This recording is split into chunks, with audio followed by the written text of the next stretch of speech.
Alhamdulillah Rabbil Alamin. Amin. Wassalatu wassalamu ala Rasulillahi sallallahu alaihi wasallam. Rabbi Israel Sadri wa yassiri amri wa hlul uqdata min lisani yafqahu qawli amma ba'd. Assalamu alaikum wa rahmatullahi wa barakatuh. Ina majide fo yadi asida eni kabia ede ma twede ampo yankopon ehuma brofo hino defo hini. Yada na se so abo ban na afesuno wa hwe so besi sampepen so wi na wa ma yahodi a emodin. Yabasra ne huma bro na somdwe enko efama ekomshini Muhammad sallallahu alaihi wasallam onene chi difo ne sabafo eni ya bedini chako sidan kwa ma atemoda Allahumma amin. Enda akwakwe ejuade enda juada aye eda ya wukomshini Muhammad sallallahu alaihi wasallam eda ya wukomshini Muhammad sallallahu alaihi wasallam ejuada. Allahu akbar. And to see the way Becca said that this is the right day aya to say Becca komshini Muhammad sallallahu alaihi wasallam abakosa ni Islam kremosum abakosam ekwanya falso ebaye ni senior etie na ya start e free e fensen Abraham so ene yesane sanmu e de eba na ende e part 3 it is sira nabiyullah Islam, and then also the Prophet Muhammad, peace be upon him, and who asam and yeking ne started free Abraham so didn't ya if say Abraham wono and away a commission for nara eja a commission for nara eja and it is a commission be ebeba ewo Abraham echi nasa sa commission is a wood trezi nasa when you the root line and free Abraham asia nasa sa commission no na won free yankopon na wo say hwehwe be sa commission no eren wo free entino se Abraham no ye akomshefo ina ejade a na komshe Muhammad sallallahu alaihi wasallam so wo ye yankopon commission ya me esoma no nko ade a na wo say ye hwehwe na chi bebia efiri bae enu ntino ana ya gibrese ye na Abraham na setane na brabo de to no ene se yankopon ni communicate yankopon ene ni ye adwuma ene na wo ntoato so no enti ye fiti e de free Abraham so ne ye bebo so a de ababa bebisi e komhye Muhammad sallallahu alaihi wasallam so se na be obiara e be den e be ti ase na ye mfo so kase e de amaye e wo wiase ma se ene himfa e ye atemoda amen yankopon wonye ne emfama yem amen na Abraham ehun se na nebusuafo na ono mo ete e wo omo akuro no so no wo mu nyara e ya bosomsomfo abesi eye nebusuafo so wo mu nyara esum bosom na che they idols worshippers na saa nkurofo we bosomsoma no omo esum no abakosam kire se na mrebi matwam ko no mu nim nyame na time goes on over 4,000 years back na komsheni bia enyamba omo nchen no mu refi yankopon enjina de omo ye ne se abosom eno omosom ene nasefo na Abraham ne yankopon choosing true inspiration ya akomshafo bebre se ye also is so unique akomshafo bi wo ho a ye wo no na nkwamhye no ewo omoso deda nkola we ye wo no na ye wo omo no na nkwamhye no ewo omoso deda ene ye obi mu wo so a enkwamhye no eba omoso no true angels and as a bofo and yankopon eden esuma mmode djumede na ede erbrom and as commission ebrom but Abraham dey no na it was true inspiration yankopon inspire no and afesu no wo share no e ma ne eden ekosua yankopon so ko hwehwe yankopon na chiri akwan Allahu akbar e ma no ko hwehwe yankopon chiri akwan senia yankopon wote no dinka hwe yankopon abode ene ne fene ne wonwa etie eno ne yakopon ehwe so a wotenetene no a obehu se nyoma wa wiase ndara ensan fata se besom sa nyoma ni na fise omo wasase omo wieye ne Abraham se twede ampa yakopon obo sa abode ni ndara no wono no se osafata se weden wosom no wono ekire wantena so ene o start so di ho dan ase e de a kire ne mfefo ene ne busuafo ene ne papa ene ne maame ebusuafo ni ndara no omamu huye ene kuroma ni ndara no mu ndara so angine ndi kapem tama wo mo no edrum bribia wo mu pieye wo mu kwakodi afesha Abraham wo bubu abosom ni ndara ene ode eye ye fense ade edi bubu abosom no ede kwatwere kase no kon no ade kwatwere kase no kon no wiye ye no ena wo mu a mukọ ene san bae o mu ba no mbisa se no hwan ene bubu obosumi ene Abraham ka se mu mbisa kase na wo mu no no mu abisa Abraham se Abraham edi enti na okasa asam che opese odidi atemana wo sa abosom na yesom mo no makasa da ene Abraham ka kire mo se semahu munyam na mo som no won kasa da afeso won tikasa no no akasa ntumi twitwa nje no obotumi obayede na twitwa age mo enti mu bedi minyankopon na obo me ana obo abode nyina ane de wo mi ndara mo besum sa nyankopon no Allahu akbar no mo antia se no mo ka se mo be pe asotwe bi emu odin biara no mo de ato Abraham so no mo ka mo ni no de eba mo tirim se o so mo ni Abraham to ejetanamu no omo ehye no ene to mo boja awadan mu no mo de Abraham etu mu na awansam no se eja no edare ye ehye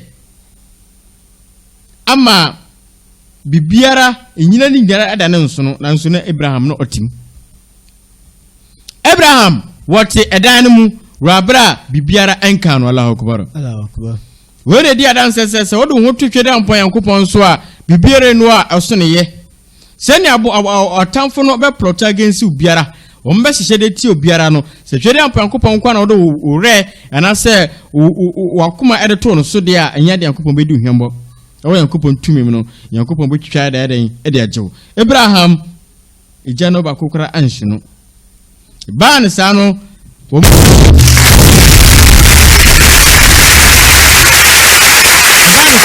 mambo hu na fesu no enuanu mfanchen enfide na kika bo mu nisa na omo amfanchen Abraham na die esi ye nse omo ka se die ebeye biara no omo bepe asotwe bia no den edema Abraham eniti no Abraham otoso ekoso ekanyame asam edete nebusuafo na asotwa mde ma Abraham yankopon twitwa gini nyara na mposo no omanti se odogo bi ni mabe no man ya omadwen se omo yeden omu ejai anaso omo twi omo ho e de free sa ban no na okoso se onene papa ekasa na ne papa ka kire se wonjai se wonjai insam na okakira no a obayeda obesina bo Abraham toso ekoso na ne papa ka kire se enya do betumi ne natena enti no opamo no ama Abraham ekoye enti no Abraham ye pamo no eho ene be fiti na yakọ yenim enti okinkanfo wo ho ye ntoso okay say imagine how terrible it must have been for him to leave his home. Allahu akbar ne hwesenia ebeye ya awo ekwan abafa so be free onu akasa ni fie Allahu akbar boy say home sweet home fie ni fie a wo free efie akọ bebi a woni bebi a woko Allahu akbar how terrible it is his family and all that he knew. I said na obeja na busuafo enne bibi biara wonim biara ho na afesu no ayeden we free ho eyaro ho papa yensam ketwa enu anu ejidefo wutu ekwantu a womboaboa ho akwantu a empofrom kwantu a wonim bebi a woko na bebi a woko so nim de ebeto we busuafo enne de wo biara no uje ho akọ and set out across the wilderness into the unknown. Allahu akbar na akwantu na woko no enye bebi a na okofa okofa a desert so eko bebi a wonim Allahu akbar bebi a woko na Abraham wonim enu anu ejidefo di kanfo no mabre Abraham woko wonim bebi woko because of la ilaha illallah ya pamuno but at that time how could he have remained among people who did not believe in Allah and who worship statues? Allahu akbar na Abraham so again said na ebeye den na afesu no wone amanfo asa nkrofo we no wo munim yame na afa so musume huoni ntumi no mo ntina efi se asembere nu obeka omobegina tum nti no Abraham so so ntumi na omo ntina nti beta wesin se obefiri efense eye efi eho Allahu akbar. Abraham always had a sense that Allah cared for him and he felt Allah near him as he traveled. Allahu akbar. Na wa yankopon tumi mu no Abraham ehun se yankopon ayeden adwen ho. Abraham se yankopon ayeden adwen ho ne yankopon eka no ho abre na abre nyinara. Allahu akbar. Allahu akbar. Yankopon ayeden eka no ho nti no anamejide fa no na mo bia obetu no se yankopon ti na wutu saa na mo na no matter the tribulation, no matter what the enemies will do, no matter how. Assalamu alaikum. Tip Radio, we preach the truth. No matter how people will trouble you, make sure say obejina unenso. Pinti no true anamo. Ne yankopon eden eka ho safo pene Abraham kan afeso ne yankopon so eka no ne yanko. At last, after a long hard journey, he arrived at a place by the Mediterranean Sea, not far from Egypt. Allahu akbar. Na Abraham na kwanto tentini nyara okoko duru bia bia eben epunsuo a yefa Mediterranean Sea saa bia we na enu emu ene Egypt mu ekwan enwa Allahu akbar. Ho en Abraham ekokodru na no gidefo gide se mu tie eye Abraham ene die yankopon ene ne efam ha. Okay. I say there he married a noble woman by the name of Sarah. Nam. And settled in the land of Palestine. Allahu akbar. Na hono kokodru ya obo no sisa start so obo no branka krankra no ena wa yankopon tumi mu no okosia oba bia ye friend Sarah. Allahu akbar. Allahu akbar. Ena oware no ena onene etinaye yanko. Many years passed, but Abraham and his wife were not blessed with any children. I say, na enfia bebre etwemu na Abraham na one ne yere no na yankopon wa mo mind intumi anwo na yankopon sanso eso Abraham hwe biem. Allahu akbar. Rabra na Sarah na won. Allahu akbar.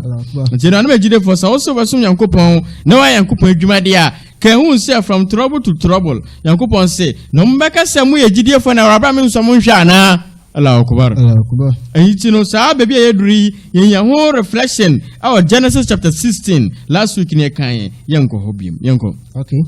I think in the hope that there would be a child and in keeping with tradition, Sarah suggested that Abraham should marry Hagar, Allahu akbar, her Egyptian handmaid. Yes, nti Abraham tino no mu nyara so awo gidie se Yankopon enya do beda ne ti e de amomo na kwala de ombenya bi na omo amambre mu no se de according to tradition, what I say, na so mama mbre mu no obetumi de wafuna mu bia wade amana yeye nti no Hagar Sarah edena funa ye fen Hagar edema Abraham say won ware no na ebia na eba akokofrim aba Soon after this took place, Hagar had a little boy named Ishmael. Allahu akbar. Na wey echi no anche biara ena Hagar waya den wo fa ye funu a owo abaimu a ye fla no Ishmael. Allahu akbar. Allahu akbar.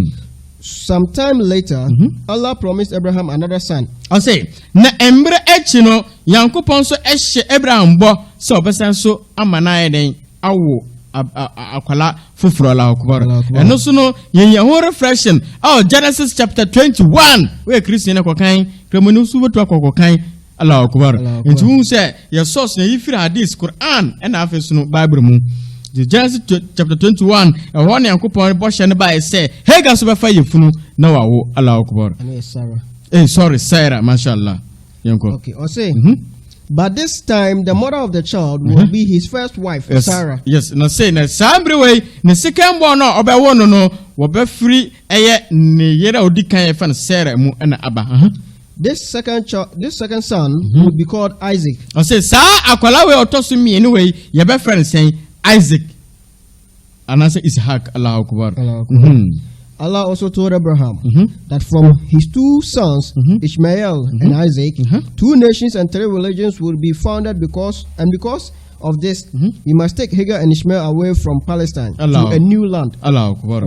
And it's ewa Yankupon etumi mono. Mame Genesis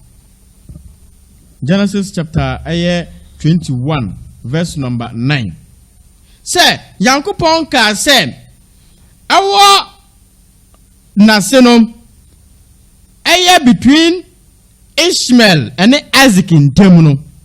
Yebenya esomiensa awomase into okachire Abraham say one fa ye fence Hagar ene ne ba no emfem free ye fence bia omo no no onfo omo enko baby foforo Allahu Akbar. Genesis 21 yes verse 9. Yes, into ye fa reference no the book of Genesis. So see then. And one day Ishmael, whom Hagar the Egyptian had born to Abraham, was playing with Sarah's son Isaac. Allahu Akbar. Na daba kubi na Ishmael na one Sarah ba Ifan Isaac di agro na afi na awo akwala no foforo. Na Ishmael satan no niefi no na be 13 years me boa. According to I said last time his topic na calculate here. Na ona akwala no di agro yenkwe. Sarah saw them and said to Abraham, send this slave and her son away. Yes. The son of this woman must not get any part of your wealth, which my son Isaac should inherit. Yes. And Hagar, according to the Bible, Sarah, na Hagar, and then the banu he. And okay, Abraham said, fa afuna we ne banu efira say ekwo. Na enya dia metia say obaba bedi wadie Allahu Akbar. Yeniti no according to Bible no Sarah and opamo hwan Hagar and Ishmael. Na the woman say in Islam doctrines no say Nyankopon na nkasa na ka kire Abraham say onye den wonyi Sarah ni Hagar enfen dey enfafiro Allahu Akbar. Sa na tiene no me for adesua ewa ha say ene ne say one more maki sa comment we no eno ase na Christian fo ejina so say Ishmael de won san fata so obedi ade eni ti no circumcision be free na sia ba ena won san fata Yankopon hindie what you say e ho no mo de sa qualification no enti unik pastor bia debate no okoti ha say na Ishmael de won san fata so obedi wan Abraham de ade we na Roman for ideology mo de den edure mu. So what you say? Na even kura we no kura no abra Hagar kasa no e won Yankopon ekasa yanko. I said this troubled Abraham very much because Ishmael also was his son. I say no way ye fence Abraham ye papa if you say Ishmael so den ne ba Allahu Akbar. Wan kasa ne mpana ba o so ne den ne ba. But God said to Abraham, and Yankopon ka Abraham say, don't be worried about the boy and your slave Hagar. Oh, say has a cut and paste. Cut and paste, man. Who be here? Won't be on. Oh, say, oh, my cat, no, siso. Because Yankopon, oh, say, what's a bagage? I said, my rubber be on you. And so I said a cut and paste. Also, I found original. Baby, on the best share. And one or can say, Hagar, say, Sarah si empamono ono ma cat de baby si wo nti ha say no before then Yankopon catch Abraham say won on them won fa Hagar ene ne ba no emfafiri wo instruction no abadada nti hono na ewore no what you say nti baby a Sarah ka say yempam afuna ne ba no Sarah onye ni pobone Sarah tunye ni pobone ni na say me hwe de o kana na say Yankopon kura na say pia na ma ne force ni kunu what you say? Yeah, so much watching. When you're in Poponini, so best idea. In Chasa no more Shem, one man drank quickly. I will say, per se, a month who say, Sarah in Poponini Bisa, Sarah Swin in Yamsroni. What you say? In Chasa and Yankopon catch Abraham said, one far after an abano and through and from Kobe Fufro. It's in a hano. Now, Kola women and Aquatinaho. Why never show mo? Him for na me no mo ko na ha no. Ene Yankopon eka kire Abraham say man ne haw. If so no so ye oba. What you say? Do whatever Sarah tells you. O say na ye de Sarah ka kire oni bia. because it is through Isaac that you will have the descendants I have promised. I say, na Isaac I say, and obenya dian wasefo a ma hye obo na chese honom na Isaac I say and anase no ebetre more in terms of prophets. What I say? Nti beginning na one ebe fiti. De to so mienu promise na eto so mienu no yenko so e. I will also give many children to the son of their slave woman. I say, so that they will become a nation. Allahu Akbar. He too is your son. Allahu Akbar. What I say? I say na apoma eto so mienu de kan no. Also yedinkan wo Ishmael and na yebe wo Isaac. But Yankopon be start apam no. Apoma edikan no started free hwan Isaac so. De to so mienu started free hwan Ishmael so. Ne ntia ba no sa time no Yankopon pese onya abotre na otre Ishmael ase. Ansa na apoma eto so mienu na den aba. Eni ti no ka kire no sem. Ishmael so ya wo ba na afesu mama no aye o man kese na me hire no fese ono so ye oden wo ba enti saa apam na wahemfa a Christian fo mumbisa mo se saa apam no pastor gina ye first property so aka saa apam no ansam da ena se Yankopon ka asam twa ntro ana Yankopon ka asam etwa ntro emene ye yie ino na me gide fo what you say eni ti no Yankopon ene ema yene Hagar and Ishmael ekoye enko abokosam so se den say sometime later Allah promised Abraham another son. By this time the mother of the child would be his first wife, Sarah. This second son would be called Isaac. Allah also told Abraham that from his two sons, Ishmael and Isaac, 2 nations and 3 religions. Tip radio. 2 religions and 3. Okay, I said 2 nations and 3 religions. Wow. Ejo wa Yankopon tumi mu no. Eje ho ana Yankopon ka kire Abraham said, "Our Ishmael aseno, as Ishmael would what from a nation from which would come a great prophet." I say, aya Ishmael aseno yebenya aye komisheni kese. Ni Yankopon kan say, Ishmael na Isaac aseno yebenya amai kese mienu. Enti say Isaac aseno yenya amai kese a aye Jerusalem na say Israel. Amai na edi ho no so e wahemfa. Question. And 3 religions. And after miensa, that is Christianity and then Judaism and then Islam. Was it would be founded, and because of this he must take Hagar and Ishmael away from Palestine to a new land. To a what? A new land. And no share reference through the Bible. These events were important part of Allah's plan. I say, for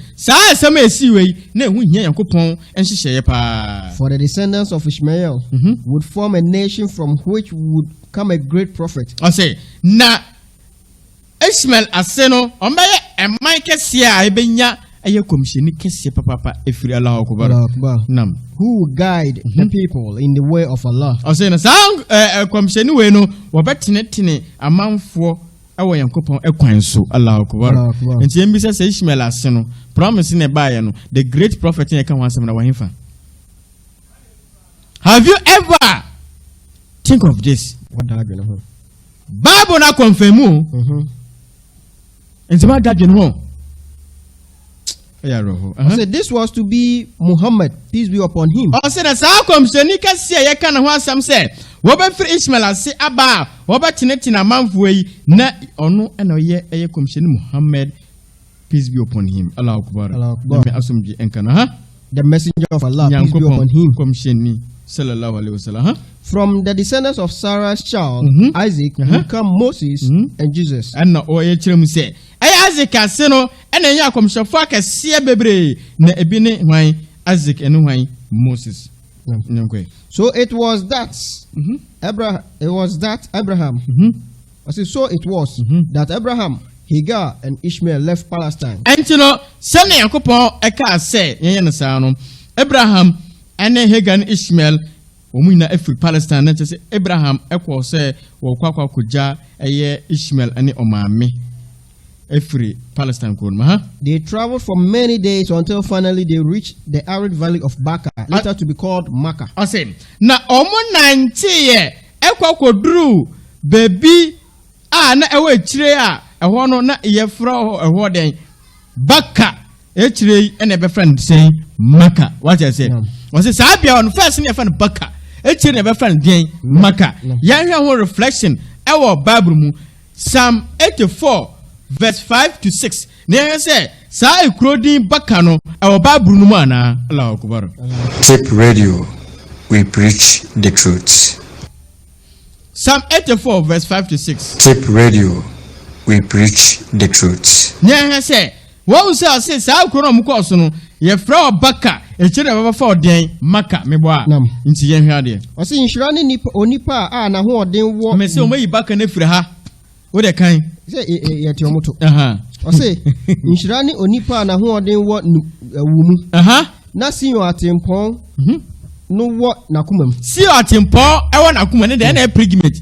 What I say at Impong is a control crown. I want Akumum. Enque. I say, what tram Nisu bomb numua. I say, what tram so bonase in Siono na zamzam. What I say, Uchum, Wa dani no dear masuo. I say Bram Pronsu. Breponsuo. I say Breponsuo no Breponsuo enso di inshira pi kataso. I say Breponsuo so di inshira pi eden e kataso zamzam no and there so many what miracles. Let's say yin so kitwa. What I say. But on back no. There you. Cobra fune. Ko a good news ni hade. Also my ye free. Omo ye fro afesu no o man kire muso yenkwe Psalm 84 verse 5 to 6. I say how happy are those whose strength comes from you. I say who are eager to make the pilgrimage to Mount Zion. I say womo pedien omo epepa so mbeye akontu kronkron akọ aye botan I Mount Zion. What I say? As they pass through the dry valley of Baka. I say as they pass through the dry valley of what? Baka. As they pass through the dry valley of Baka. Yes. Maka when I can say dry valley and I say dry. Dry desert. Desert unkwa. And you know Baka no ni meboa. I didn't say tree Bible dey Ephraim. What I say? And you say when I can answer no dry valley also or you see the word pilgrimage. The whole world and if I pilgrimage ho. Maybe so. Also you should how happy obi biara obenye sika so obekwa haje no hwani ji aba nipa na kumam enti no Abdul Karim wey na so obi so obe sponsor o se komaka enti woni nje everybody is eager. Every good Muslim biara no eager so obetu sa akontu kronkron no akomaka krom. What you say? No akwa pilgrimage me boa. Yes. Enti yam bi say ye ho say Sa kontu kronkron no Christian fo amoma kire yen himfa na ho o say ikro na akwa ye sa pilgrimage no ye flower Baka afa say driver mo ba kire me bi ikro no ho according to the Bible ana mo ya atwum sam ana mo ntro nti no mo translate eye twi Bible no mo yi Baka na firi ho ana abakwa sam we so ye kan no so edi adanse say wo say Titini a friend of Baka and a friend say Maka. Said the Canadian free Kumasi Kwamai. And a friend of Kumasi. What you say? First is like Kum Ase. Said there Kwamani video Kumadia. It will be a Kumadia and Sabian in the Kwamano and a Kumasi instead of Ase. Kwamai. Intino and as a Sabbath and Kumasi. Sabapan a Baka and bad and a day Maka. And a Baka dry valley. Yes, or my bien ho. Mambian you are Yakopo money and a better for Maka. Maka. Anna, you can't pilgrimage. Apart from Maka, there's any record in the face of earth. I call pilgrimage. And yet Maka. Says yeah, Israel for any hobby. We artificial ones. To be open maybe pilgrimage. That is Maka. And then the Bible is confirmed. And yet it connected to Jerusalem in Sianemu and yes. That is Galatians chapter 4, verse 5. Galatians chapter 4, verse 21 to 25. What you say? Allah Akbar. Yankopon ye ni enfame. Na no jifedin ka kira mu se. Abokosem wa ye kan ye benya reference ni bi wo Bible mu, Quran mu, ena afesu no eye kasa. Hadith mu. No. Bizini light Allah. Inshallah. Yankopon wanye ni enfame. Yes. Anything no yetwa eye dwumedie no so na ayemfa so e de amaye we asemase ene himfa atemu eda. Yanko eye abakosam no so. They travel for many days until finally they reach the arid valley of Makkah, later to be called Makkah. Which was on one of the great caravan routes. And I said routes. Na just say hono amakontufo de bia twemo ho. Caravan routes or Mumdidra. Yes, from Africa to Asia. Yeah, and then I say for no. Sa time no bia ntiho. No mu twemo ho. Eti sa bia ho no. Na omo erefre no at Mizrim. Omo ka Mizrim asase no.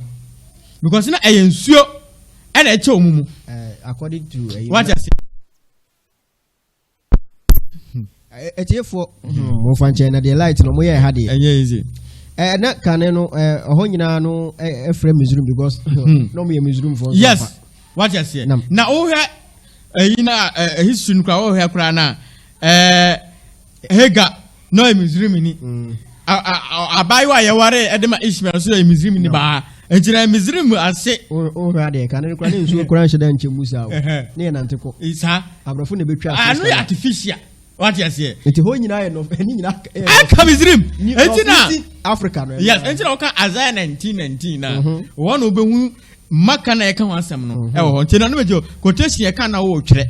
Wei me say sa sira we wonya be bia age tip TV tip and tip radio. And I said Truth is Preaching International platform so no benya this deep typically historical information. What you say? And I remember Jidefo, so person beka your WhatsApp group no ho a number is 0554 46 90 96. Now so send me say please add me. You be ado. Na yemfa so e de amaye busy nelahi ta'ala. And now face no opese wo subscribe to your YouTube channel so and also a Tip TV Islam. And after no Facebook so Tip TV Islam and Truth is Preaching International. And to Sapa Penny, here, Mijid say, move follow sa history way, Yankopon, when ye and family. Amen. I feel I'm going to say, Comshanika says, Nimdiana, a honey, a china crack or head. Sanity. Okay, yet was now, my uncle. I say, there was no water in the valley. I say, Sabia on in Subia and anyhow. And although Hagar and Ishmael only had a small supply of water left. I say, Nasata no Hagar. And Ishmael na ko mun soki tobi na aka. Abraham left them there knowing Allah would take care of them. I say na Abraham eja omo no nim se Yankopon meden e be hwe omo. Eni tu no there was hadith ana komhye mam sa so ka chesuafo no say abra Hagar Abraham eja Hagar ene akwala no ho no. Hagar bi say Abraham say enti Yankopon no se jan wa ha. And Abraham ka say ani. No say okay ene Matthias say na megidi esi Yankopon meden e be hwe Allahu Akbar. Yes enti no ehwo na omunsuo ade asa we su no so e wa ko hwe reflection awo Bible no mu Genesis chapter 9 wana maybe o kan si ye no wo beto so okay me kai Genesis chapter 9 wabra no omukuro nsuo amunsuo esan ye no ewia na ba abakosam no so na yefo so e de ame na no gide for you perceive everything to be intact we a comparative platform say na ba we Christian we a Cremonion we a Jew ni obeti de kana se Islam is the true religion Yankopon agi adi atum I say early the next morning Abraham gave Hagar some food and a leather bag full of water. I say na anopatutu no and Abraham wa ma Hagar de eduane ene nsuo kakra Allahu Akbar. As a more comment wa how. Masa we de wudi etira. You de yako. Okay. He put the child on her neck, her back. Nti wa asem we Bible de okay say baby so anyini peni no ne aziki di agro na pam ne say a child. Yankwe. Em said ablemeti ma hwema ma echi. Yanko. O say and sent her away. Yanko. She left and wandered about in the wilderness of Beersheba. Yes. Neighbor, send them away. What happened in between? Into Onia Kumaso Bakoja Omukwan. Aha. What I say? And you know, Abraham in Pobonini. So Bewo Hega. Etiko any aqualano, aqua, Wabronco Jamo. Debbie. And a Quran, and I had this I say, Oko Jamo. Mummy, you know, authentic. Ah, Genian so. Best start history. That's your motto. They say, Mummy, you know, Jane authentic. Ah, Yansa womb. I try for this. Aha. It's one of those say, Qur'an ya Humabia, won't to me and Chanum Bada. What is it? Beersheba, no, I agree with them because I know any back on. When the water was all gone, bra, in Sunina, a sign. I say, she left the child under a bush. I say we could have mentioned desert. I dare also lead according to the wilderness. They say what I could have bush. Wilderness is me for I said dry or arid valley. And see that I said, according to the Bible history, they don't have the specific as a artisanal. They said, yeah. No friend that one warriors who can't. Yes. Is it all same? So Obo Yusu Aya Win Baha. Omo Yusu desert in the Baha. What you say? About reflected to mark a pepe. What you say? And so I saw Omo Yusu Bushwaha. No more if you say Psalm 84 verse 5 to 6. Omo Yusu the driver little ho. What you say? Oh, say at your moha. You see, what Daniel something ye. You see, be Osini Joseph Usayadi. Yes. Oh, Yamia some would be agron. Okay. And some no Daniel ye. Back a honor, driver of Bacano. Oh, my own say, I want to add a driver that's desert. Just arid valley planet. There's a Yabutan apa. And as I say, I also with John and the bush. Bush in free for the buy. Desert tesos. And sat down about 100 yards away. She said to herself, I can't bear to see my child die. I say, Naman to me and shut my collar away new. I say, while she was sitting there, I say, I better not to she began to cry. No, I started saying, God heard the boy crying. Nayanko eti aqualano esu, or see the boy crying. One can say the baby. One can say the man. The man. Baby. Now I said go use the baby. And I said the child. Because of said, according to the scripture, they all kind of saw the aqualani saying and they put the baby at her back. The child on her back. On her back. One can say the child follow her back. On her back on the shade. That's according to me. What I say. And I didn't within a short time, I saw it sign. Now aqualani no other boy. Daniel movie. No other boy. Why? Who can't say me say? I did in Cremofoyay. And the back kind of human natural high and cre, a high and cre. You can't somebody tramwa. Now look at say, and when they are working, can Bible net is a graphic. And also a kind of spiritual in his way. What you say? Also, God heard the boy crying, and from heaven the angel of God spoke to Hagar. So say, na our Osra and Memono, Yankopon, Emma, or Okasa the children, Ega. What I say? I say, a bob phone of Becca Saturday. Because Yankopon, Yanko. Also, what are you troubled about, Hagar? I'll say, Hagar, I don't know how. Don't be afraid. I'll say, Emma, God has heard the boy crying. I'll say, Yanko Party, a bemonus. Aquala noir. I had to feel, no. They say, I don't know Bemua, Yanko. Get up. I'll say, Solid. Go and pick him up. I'll say, Quanocofano. And comfort him. Na crono. This year, from boy to baby.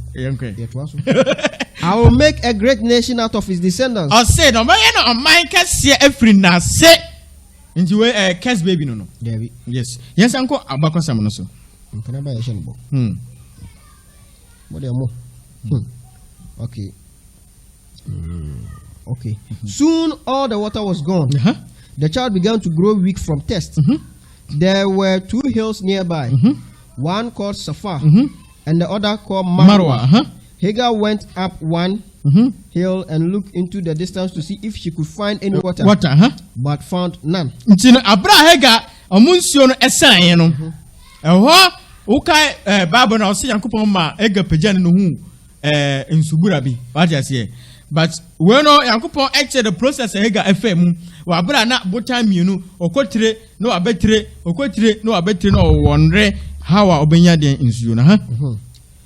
So she went to the other hill and did same. She did this 7 times. Then suddenly she returned to her son.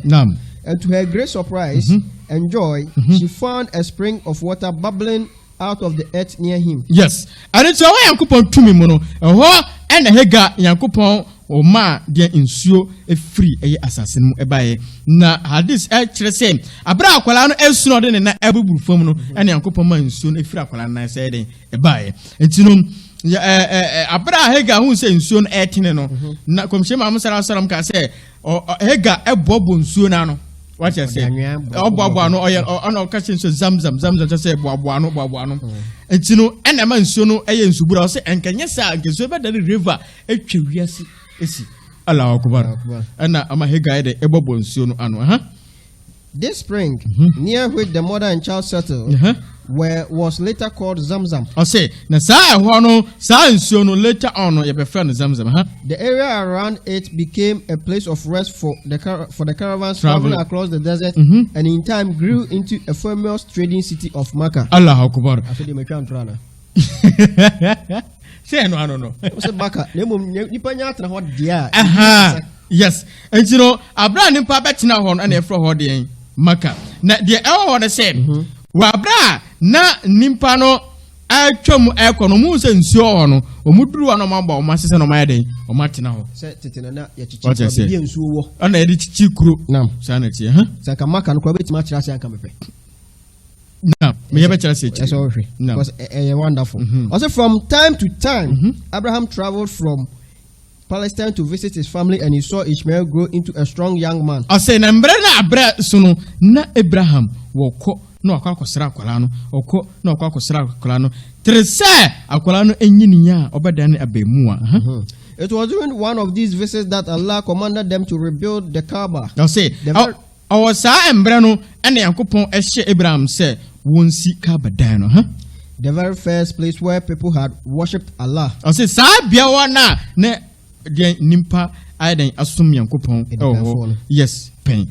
eno no ye be si ase adi de ka de aka etimi bonhwia yo Quran verses e be sanan mu ho matiase na afesu no eye Ishmael abra na usa no anase abra na Abraham odi akwani aba okosera no na sefo no die ni siye die na ekoso awo amabra bom ba ku bishi bitrip what you say ni na ra say eden ye sanan mu asan fo bebu entino Abraham na ye sa de enti yam pese be batra what you say enti ne be ko part 4 na afesu no ye wura ho enti no okosera sra akwala no ene Yankopon e ma na akwanya se wonye den won hwe Ishmael na Yankopon kache so wonye wonsi edan kronkron no den emfa ema onu tweda mpakwa bia na amanfo bi asom Yankopon da enti ne be ko Ishmael oboko samu atia sie ne akọ Quran mu akwan afa so esi Kaaba dan no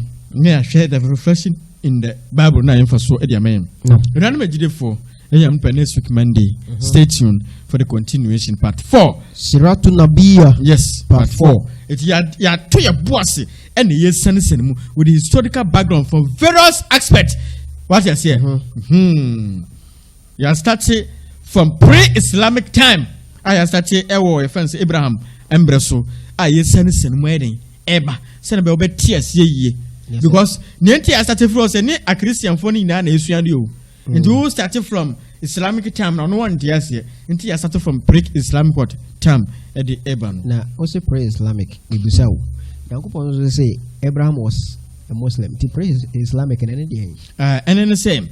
Abraham was a Muslim, but Islam no at times goes on among fire or ayira or quiet so. And it's brana among for ayira no. What you say? And you pick it a day through. But Abraham's no a Muslim. History, I never started.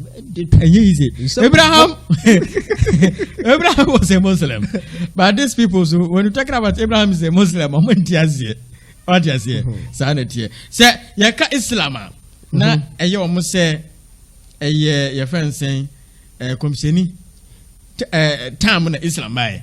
Meanwhile, no time winning the Arsenal. Now, all the prophets were what? Muslims. A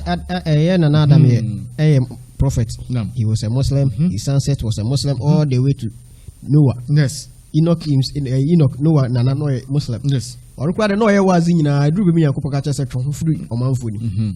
80 so almost one Messi and Yakupo Gio Mutum 19 and that's a whole Udi Yakupo. That's also what they are told. No idea question. And generally, you'll be see as him. Na ye catch them say, wow, pe, your friend saying, a dance ye, who, Jumedi, I find that dear home, and the Sudan, Unia trusses, barristers, burglar proof, iron gate, and no mamaka, metal doors, security doors, rolling shutter doors, passing guide, Nindarano. Who contacted Lafia Metal Worksa, inshallah, when coupon to me monum, or men come model, or I am so with very good and then the best quality material. Among sound AFE, Papa, among number any 0241 500 523 0241 500 523 after so him boy papa Mallam Abdul Karim him and in December no beka kire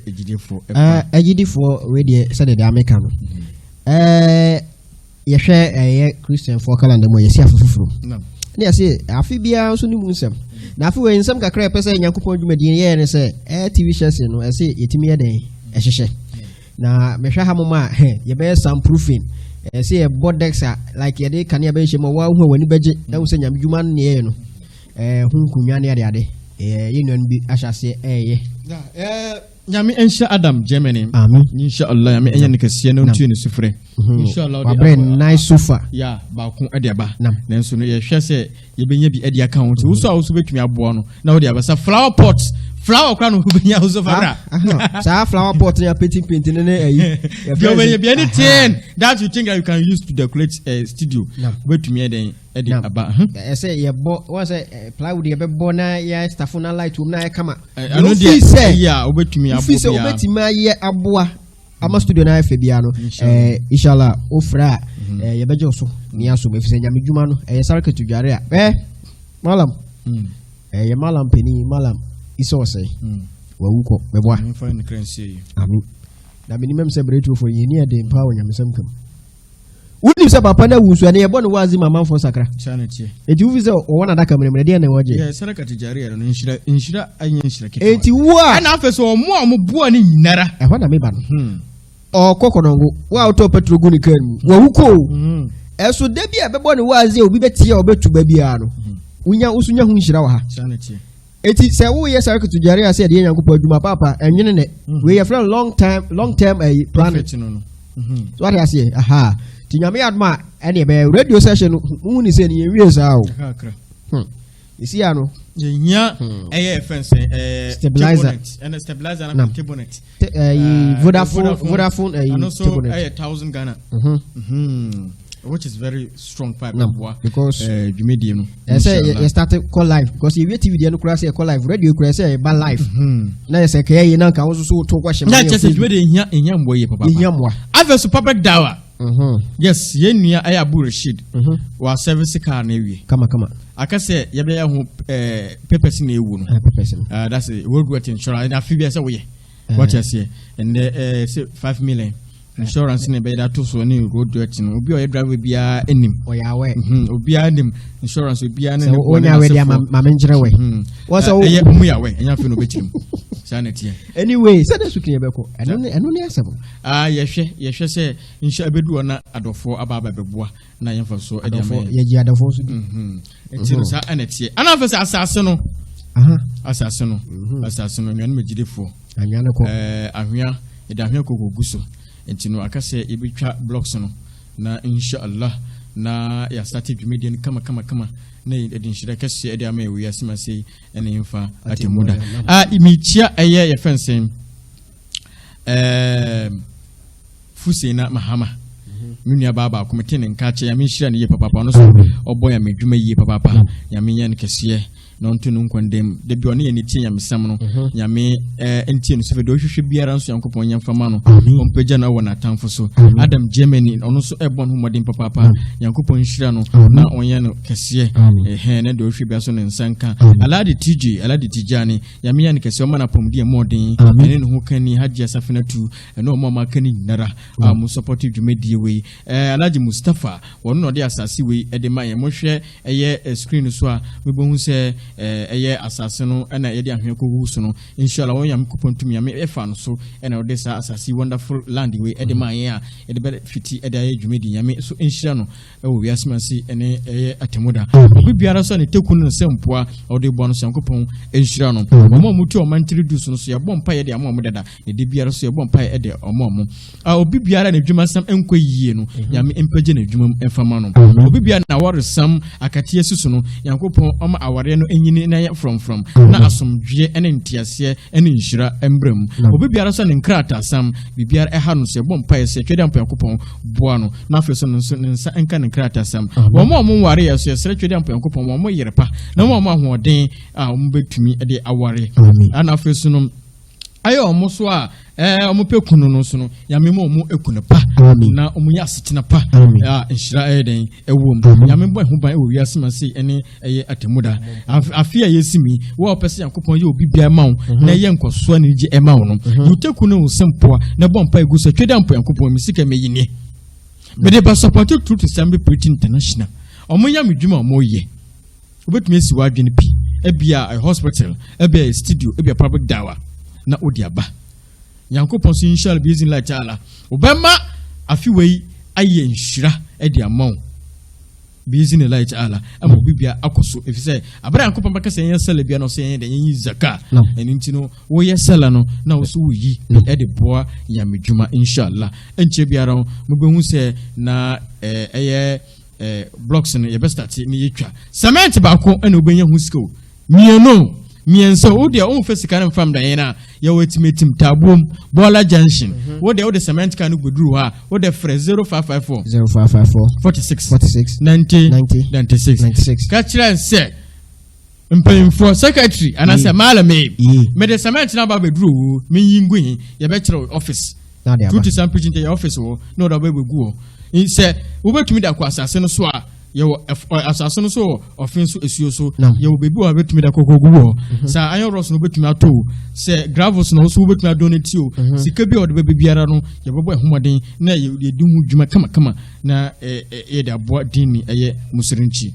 aye mobile money line ni 0554 46 90 96 0554 46 90 96 o send this guy dia baba na Truth Assembly Preaching International and our first account number no any 60 11 01 48 56 24 01 bank ni ADB KUMASI ADUM branch Swift ni ADNTGHAC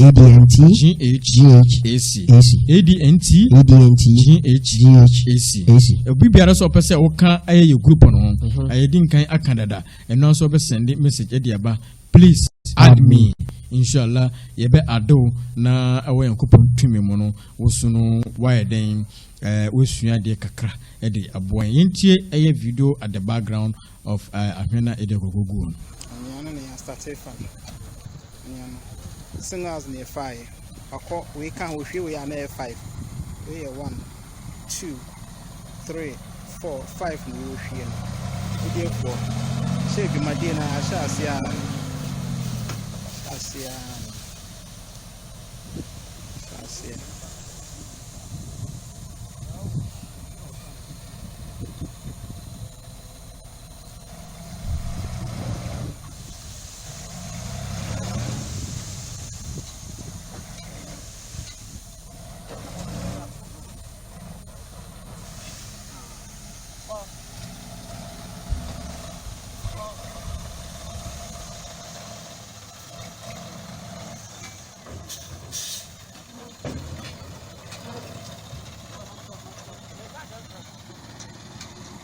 Momo radio no munsa hide din video no kasa nti motia e secretary na owo kasa no.